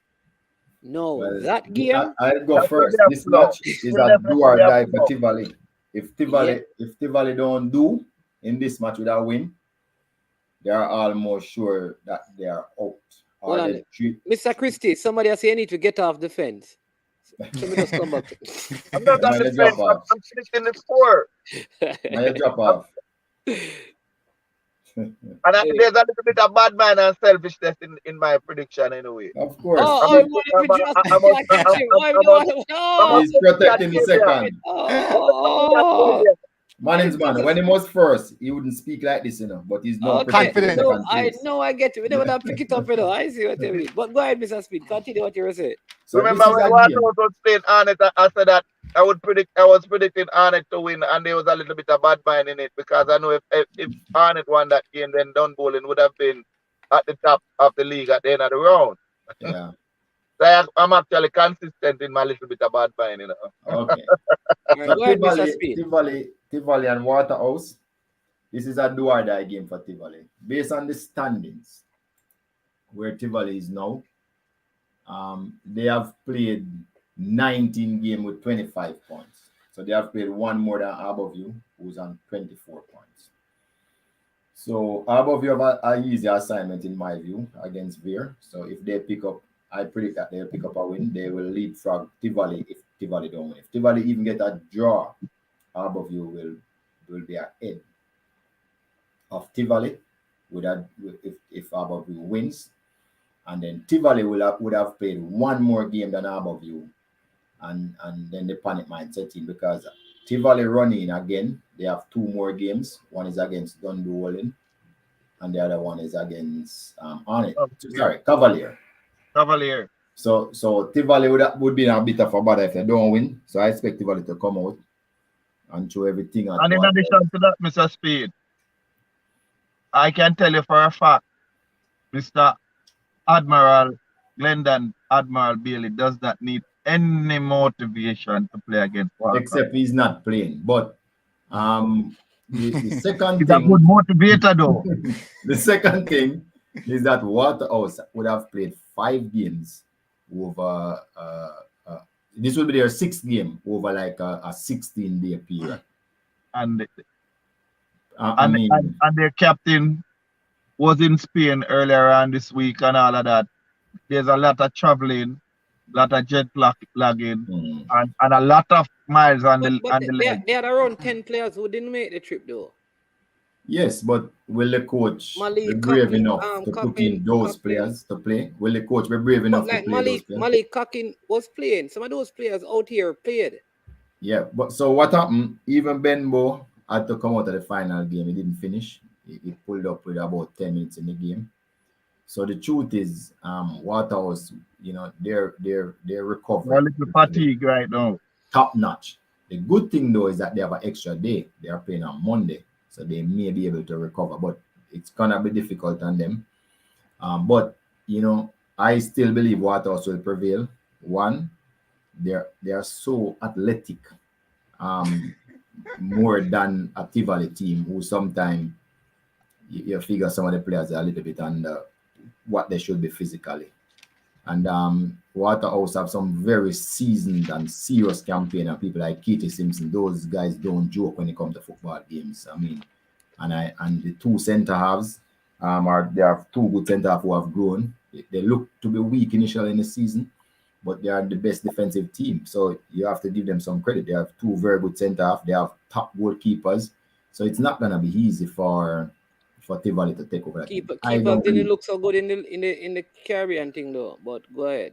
No, I know. But remember, playing on turf, you're playing every game every 2 days. That was their 5th game. You'll have some little struggles. So I'm just saying that back on familiar territory. I mean, they are not the team leaders for nothing. They score 2 goals every game. They concede less than 1 goal every game. They are the best in attack and they are the best in defense. That's not easy to get around as a Tivoli who has 27 goals and scored 27 and concede 26. And remember that 3 of those goals in the 27, they got it free from Veer in that administrative award. So there's, to me, it's gonna be Waterhouse, but only just. And at the best, I think Tivoli can eke out here is a draw. All right, may I have my surprise? Go ahead, Military Guna, because I see you're checking your papers again. So you go ahead, because I have a surprise. I'm gonna give you something about Tivoli that Mr. Speed don't know. All right, so I do think that this is going to be a tough game. Reason being, Tivoli have found a resurgence in form, in which they have been a bit more consistent now. And I do think that, I'm not sure what changes they made. I'm not sure what changes. Maybe I know. You want me to tell you?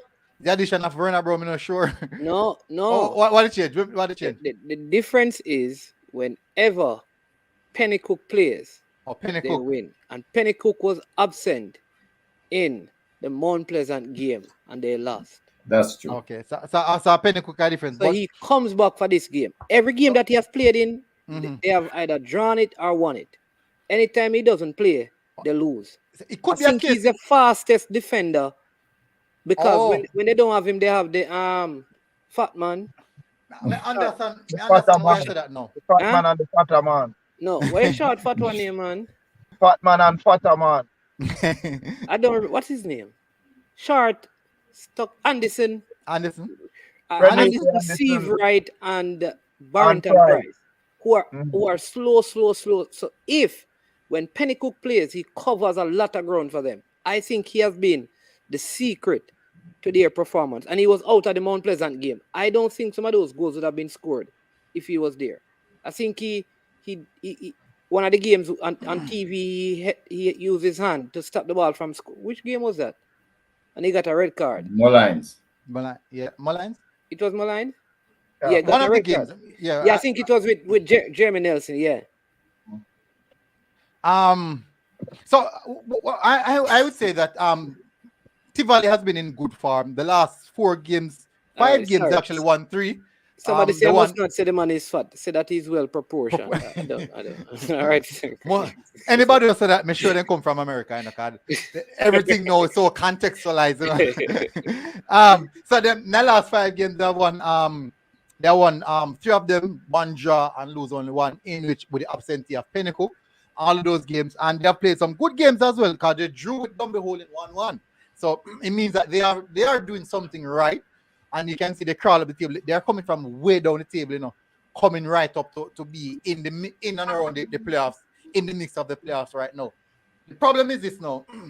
They are good. Our Waterhouse play, fit, unfit, full team, not full team, junior players coming. It doesn't matter who these players are coming in. They play one particular system. They play a high intensity pressing system. They overload where the ball is. They stifle the midfield. They push back the team in their own defensive third, and they force it to make errors. Then, whenever they receive the ball, they are so good in transition. Benbow, Denardo, Wells, Owl, I highly doubt Owl will be there though. And Bradford, these guys, they are so good in the transition. They earn any team in transition because of how they play. I do think that for any team is actually one of the worst teams to play against because the intensity, the pace of the game. I went to Waterhouse training session, and from the first whistle blew, I straight sprinting until training done. Watch Waterhouse and Arnett play from the first whistle blew, are sprinting until the last whistle. So this is how Waterhouse play. High intense sprinting. I don't see Tivoli playing at that high tempo. Tivoli would have to manage the game properly to get the result.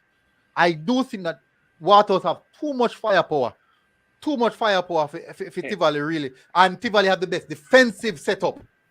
And not Tivoli, Waterhouse have the best defensive setup. They have only conceded 12 goals. Let me tell you something. Tivoli is a rough team. Fleming, I think that listen, those Waterhouse players, any little niggle they have coming out of this thing, they're gonna suffer. Tivoli, they fall down, they bump you, they push you, they grab you, they argue with the referee, they disrupt the game. Them box up down bowling and take a point from them. Them pull it down bowling and take a point from them. I can tell you, I was at the game and I saw it. I saw it as well. No, it was bullying. It was bullying. And they antagonized the referee, antagonized the linesman. They got on the crowd. This you don't even know about that rivalry at Arnett Garden. The 12 man will be cheering for Tivoli Gardens. I can tell you that. You might wonder if I'm crazy about the dynamic. You're sure with Waterhouse? Trust me. You will never see our Arnett Gardens fan cheer for Waterhouse. Never. Really? It will happen. Never. That is the biggest rivalry in local football. No, I don't believe that. Tell me one that is bigger than it though. Well, no, I mean, I talk about the rivalry still. But the rivalry, and believe it, all colors will go out the window when Waterhouse playing an opponent at Arnett Gardens team. Remember, Arnett genuinely believe that they can catch Waterhouse, you know. Yeah, that's true. So that's true. Their motivation will be not colors, but the reality of the table. So they know that Tivoli can catch them. And they will be playing Waterhouse at the final game. So they want to stay within striking distance of Waterhouse. So they have all the motivation to cheer for, to use the 12 man in favor of Tivoli Gardens. So it's a lot of things at play. Believe me, just be there, get to the game early. Because it will be a cracker. It will be. A couple of things that affected them in Mount Pleasant. Admiral Bailey was ill, so Jeremy Johnson was on the bench by himself. That's one thing. Penny Cook was not there. That's the second thing. All right. Warner Brown, I think he scored, but he had a little needle, so he came off. So I know Admiral Bailey will be at that game. Just when I tell you. Admiral Bailey still have a score to get through Waterhouse, you know. Believe me when I tell you that. Well, that's what I'm saying, that I could see coming from the club championship, settling that I will make my prediction whenever I get think a chance. Tivoli Gardens is going to find a way to win this game. I feel like it's going to be. I am with you, man, man. You want that film for different reasons, but no, I am with you though. Based on all the dynamics, in addition to my little bad mind, I'm gonna pick a Tivoli win. All right, when Waterhouse is tired now, I can tell you, I've seen them. They are really, really tired now. I can tell you, all of those high intensity, high press that military man is speaking of. For the past 2 games, you have not seen it because those Sunday, Tuesday. I don't agree with you, Mr. Christino, because watch it. They have Moulton. They have Devra. Moulton is one of their best players over there. He has been on the they have Leslie. Them rotate them really well. Listen, Waterhouse up front, Waterhouse can like 3 different front 3 for 3 consecutive games. Every game. Javan James, Leslie, I'm telling you. Greer, Bradford, Benbow, Thomas, Wells, Sheldon Williams. Them have a wealth up, and all of these players are goal scoring threat. All of these players are goal scoring threat. And every game, they don't play every game. They utilize them. And guess what now? All the pressing is done by these guys up front. That is the reason that they can change these guys. You notice that they kept the same back four right through because they don't need to change the back four based off how they play. Let me tell you how susceptible Waterhouse is to over the top. Let me tell you about it. Not again. These are cool. You know where they're going to struggle against Tivoli? So Tivoli won. Like every corner kick Mount Pleasant had except for one that Suley McCullough had. Defensively and offensively, Tivoli won it. And let the speed. Let the coach speed. Military man. Tell Mr. Speed to be very honest and tell you what is Waterhouse weakest point. They beat me 2 times this year. I didn't know last year. I don't know this year. No, it's just far to finish. I was at your game, Mr. Speed. I was at your game, sir. It was far to finishing why you did not beat Waterhouse. And it's one thing you've been doing constantly for the 90 minutes. And it was working and working and working. And it was working and you took off your number 10 who was creating mayhem for Waterhouse. Over the top? Over the top. They have no solution to over the top. And in addition to that, because of the 2 fullback who is offensive minded, there's always that space in that pocket. Yeah, that is true. That is true. There's some credence in answer because once you press high, once you play a 4-3, once you press high, then you have to bring up the defense a little higher because you don't want the speed, then break the lines. Because if you break the lines and can pass ball between the lines, then you're in a problem. So when Mr. Speed break the line with effortlessly, he just fall to finishing. What if that case in which they would have identified that probably probably first what you're showing them, Mr. Management. So may I give him some ideas now. In the event that naturally most teams will play with high press, the teams are gonna press a little bit higher. You could also do like when one fullback would press would join the attack, forming the 5 channel, the 5 lanes, and also keep one of the fullbacks forming a back 3. Maybe keep the one who's more defensive minded forming that back 3. Well, they have no such thing in the military. They have no such thing as a defensive minded wing back in a All right. Military man. Yeah. Military man. You ever wonder why Mr. Speed always or most time beat Waterhouse and Arnett Gardens? No. Figure it out. No, I think normally use. But generally he does. This season is just an half season against Waterhouse because he did not take his chances. All right, this is the game that he got CD at 7 minutes in the game. At 7 minutes in the game, Waterhouse playing Cavalier. Cavalier should have been 4-0 up at 7 minutes in the game. And Mr. Speed cannot refute that. No, only Cavalier just keep finding the post, and in the 6-yard box they keep kicking the ball away clearly without being challenged and all of that. Them have them issues. But Waterhouse played that type of football, a bit open, but then press you. The thing is that with any pressing team in the world, you will get opportunities. You will get opportunities. But most of the pressing teams are lethal. Let me tell you this. Very, in the very first lethal. game, right? In the first game between Waterhouse and Tivoli, and the 2-1, I don't know if you remember. In that game, and they got red carded as well. In that game, you had 1, 2, 3, 4, 5, 6, 7, 8, 9, 10 cards, and 7, 2, 4, 1, 2, 3, 4, 5, 6, 7 of those cards were to Tivoli players, including a red card.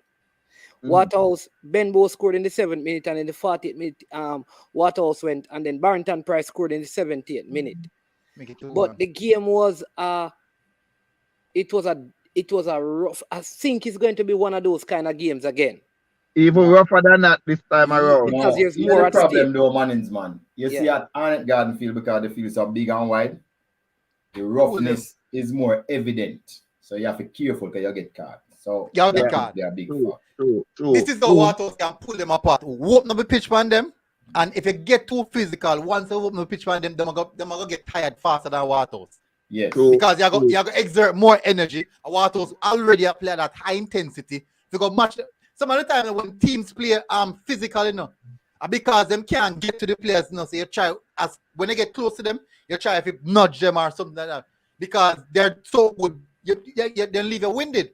Because a player like Denardo Thomas, he doesn't play, he starts off the right, but he doesn't play specifically on the right. He's all over the pitch. He's a floater. And these type of players are hard to deal with. How Tivoli would manage a player like that now?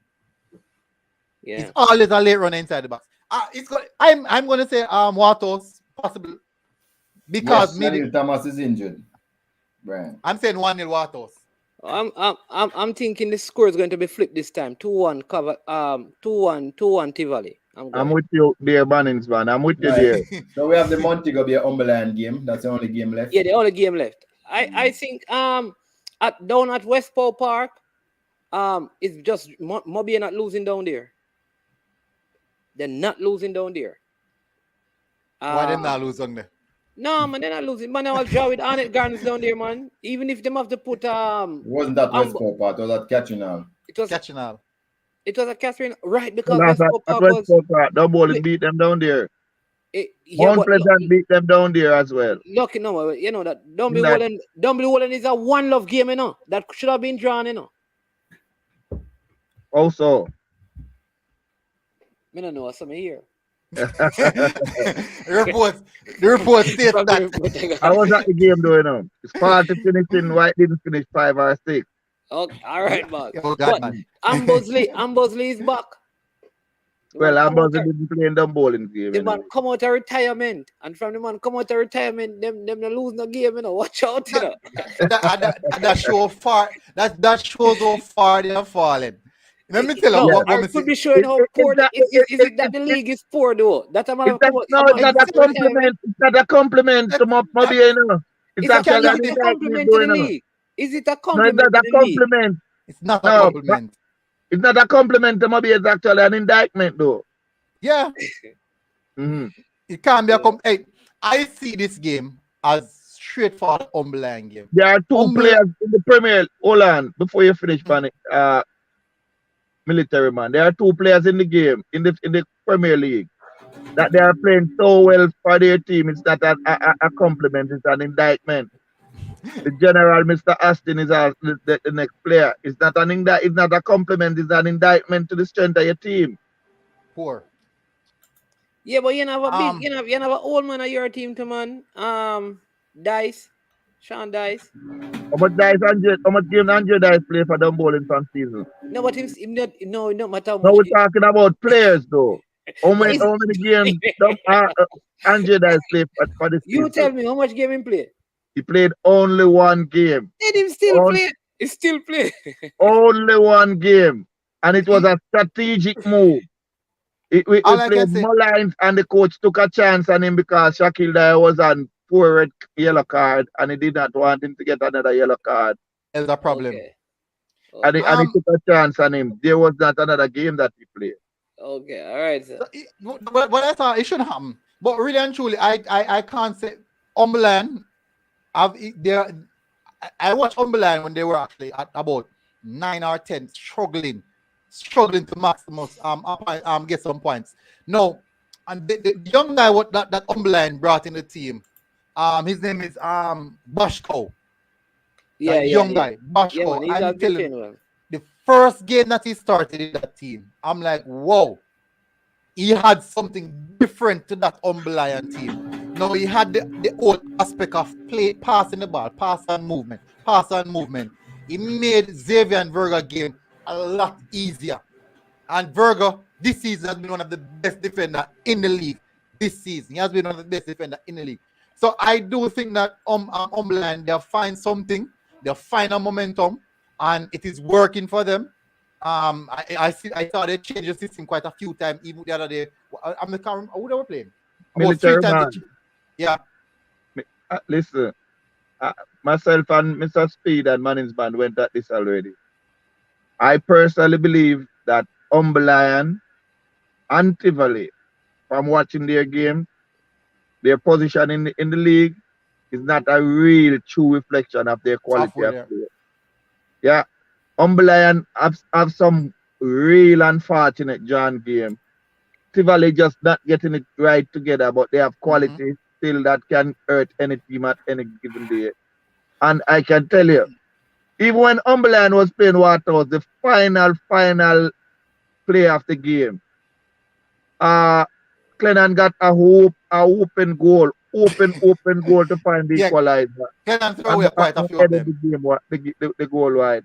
They have every game that Umberland play, they are in the game. I don't think that they are defeated by 2 clear goals in any of their game that they lost. No. Waterhouse was defeated by 1.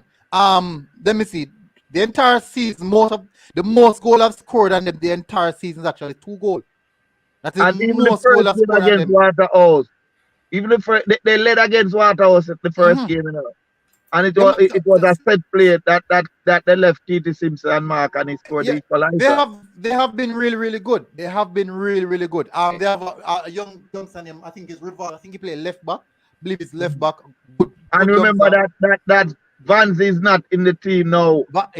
Even Vance and he would have made a monumental difference. Well, Lavan Williams, who was injured, country.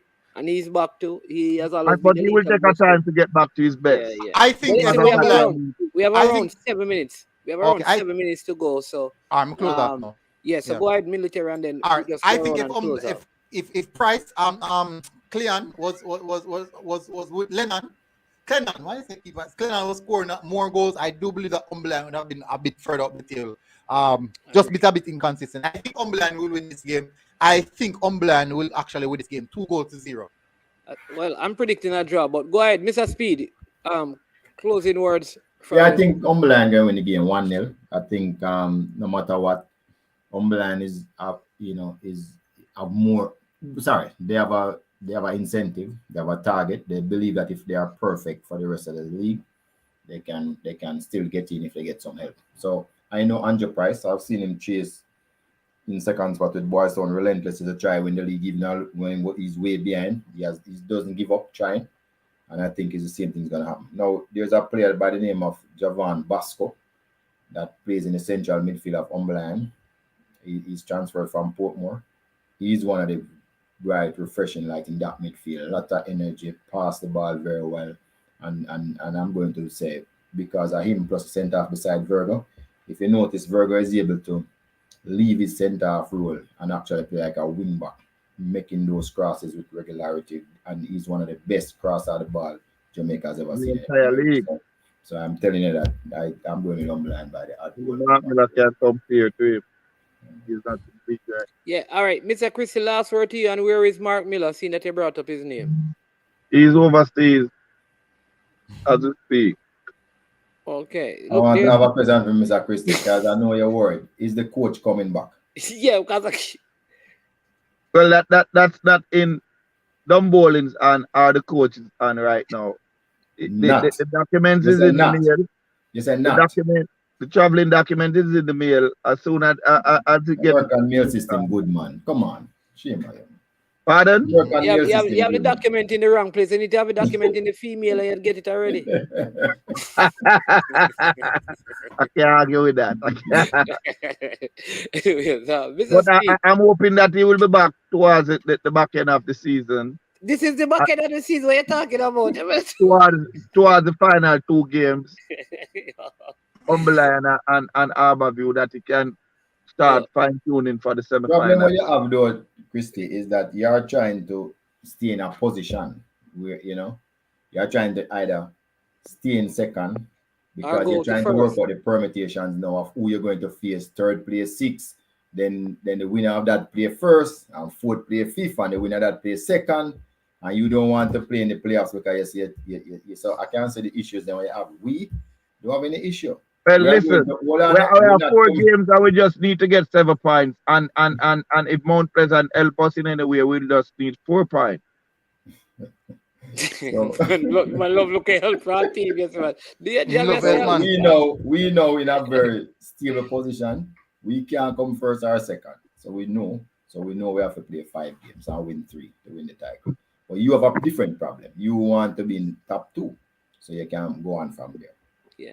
Based on the compilation of the squad, it would suit us best to be in top 2. Mr. Speed, I did promise Flavor these, so I'm going to try and go through the 12 team for him as the close, right? So you have Mobile United, Falmouth, Lime No, Hall. you don't have Mobile United. Sorry. You have Wadada and Falkland from Mobile. Come go around the island. Wadada, Falkland from Mobile. Falmouth. Right. Lime Hall. Yeah. St. Mary. Mount Albion. Portland. Albion Mountain.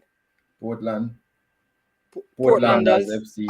Let me run Baptist Alliance, Downs FC, Falmouth FC, Falkland FC, Opal United FC, Lime Hall FC, Portlanders FC, Treasure Beach FC, True Juice FC, Wadada United. Did you say the Maroons? Chapelton Maroons. Chapelton Maroons. Maroon representing Clarendon, yeah. That's the Clarendon team. They are missing. The other ones are missing. Yeah. So the last point now to bring up, I mean, all the persons that was on the bloggers and all the people all over the world who was saying that the JFF, didn't want Wadada, all the arguments and come. You can see that the JFF, after learning its lesson with Irie, has turned over a new leaf. If you're not compliant, you're out. And Arena is one of the teams that is out, who is near and dear to people in the JFF. And there was no favors. I just want people to remember that when they're looking at the tier 2, because remember what we have done is to decide that sporting merit alone is not enough. Remember when you had the A-League before, we used sporting merit. It was just glorified major league clubs. But now you really have to constitute a good club that adhere to the rules. Better constituted club, we believe, will bring better footballers, better league, and people will be able to stand up to scrutiny and be able to survive as a club. So that is what is happening in Jamaica. People need to be on it. So far, the highest Jamaica had over 500 clubs. Now we have 150 clubs who's constructed like that, regularize themselves properly. We only have 150 clubs. So at last, people will realize that it's not a joke. You need to structure properly for you to play in any JFF competitions.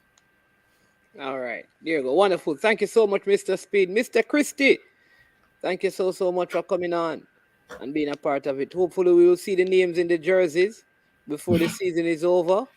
And we will be able to get shirts to purchase. I like I can't say I've seen a supporter shirt for Cavaliers, but I saw some Dumby Holland supporter shirt, and people, they are good. I don't know if it is made by Dumby Holland or people actually bought shirt and designed it themselves. I don't know, because that could be it, If Dumby Holland finish in the top 2, you see that that them not playing, they will put the names in the jersey that time.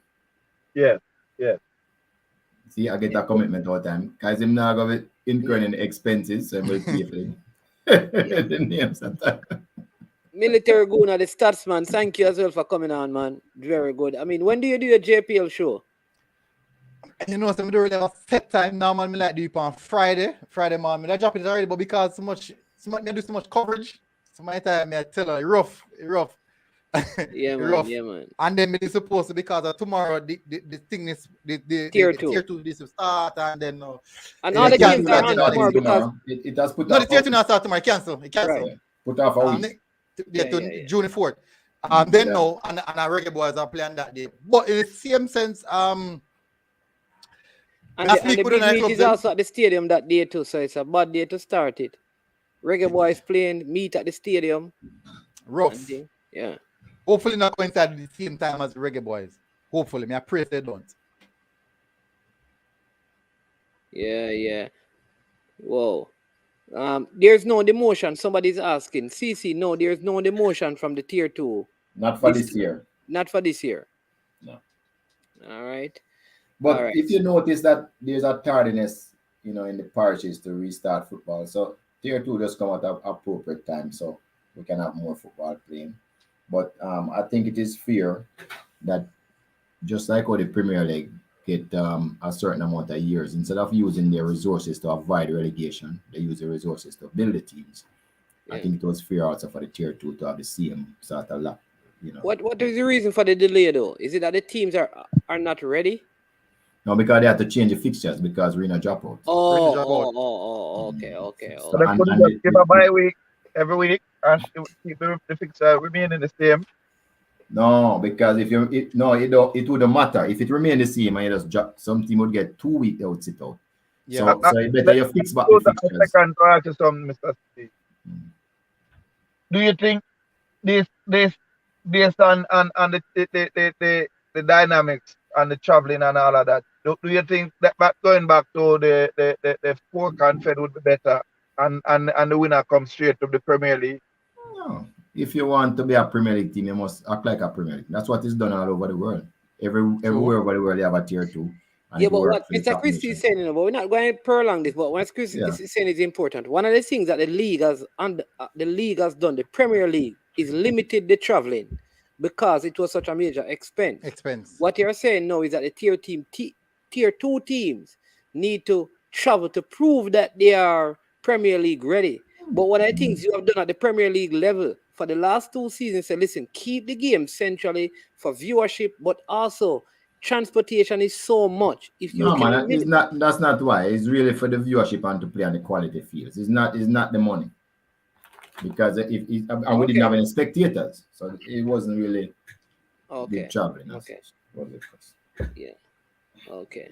All right, people, listen, remember at 5 o'clock this evening, we're going to be talking with Mr. Jermaine Gonzalez, 400-meter Olympian for Jamaica, and also a very good footballer. He'll be joining us to talk about why he chose track and field. Listen, he could have been playing in the local leagues right now. If he had chosen football, maybe. You understand me? But he chose track and field and had several injuries. We're going to be talking to him. But thanks to Mr. Speed, military gunner, Mr. Christie, the man who says that he has a car that he's putting up for sale to finance the rest of the season for Dumby Holden. So if you need a car to buy, call Mr. Christie. Mr. Speedy Dominican just landed back in Jamaica from the Dominica. Thank you, boss. Yeah, man. We didn't see Mr. Price, who was supposed to be here. Hopefully we'll have him on next week. And Mr. Robert Williams from Irie was supposed to jump on. We didn't see them, but we'll talk to them and find out. To all the persons in the comment section, thank you so much. Remember to hit the like button before you go. I am management. This has been I Am Sure Sports. The JPL heats up. Go out and watch the game Sunday and Saturday. If they're in your community in Clarendon, go and watch it at Wembley, West Paul Park or Catherine Hall in Montego Bay. If not, then travel to the jungle. Travel to the jungle Sunday and Monday. Listen, if you want sweetie, buy it from your yard and carry it, because military gunner said one ice mint of $400. You understand me? So buy the sweetie from your yard and bring it there. The games on Sunday, they are at Arnett Gardens, and on Mondays they are at Arnett Gardens. Go and check out the game. Listen, when you go and watch football, you drive there, your car will not be stolen. It is properly secured. There is no security risk, really. And I think sometimes when people hear about community, whatever you hear about the communities, it's not the experience at the football games. Police everywhere. You know that I have that issue at the jungle. Police everywhere. Yeah. In fact, I'm going to tell you this. There are more police watching your car in the jungle than at Draxall. Yeah. Yeah, man. See Duclan telling me that he goes there every week. Yeah, man. Yeah. All right. So bless up one and all. Have a wonderful rest of the evening. Thank you again for joining and be safe. Yo, watch about dog, SK New Erdis, the body out there, Sniper King I represent for I Am Sure Sports. You get to me, I say, when you want the latest news and sports and updates and all of that, check out I Am Sure Sports. You know the thing goes in. Remember, we cover the whole island. Remember Kingston, Westmoreland, Galchester, Ocherase, Galtigo Bay, everywhere. I Am Sure Sports, check it out for the latest news and latest updates. Sniper King I represent. Where them feel like? Ha! Yeah, someone on for the food from young, from where they knee height. I Am Sure Sports. Yeah, dog.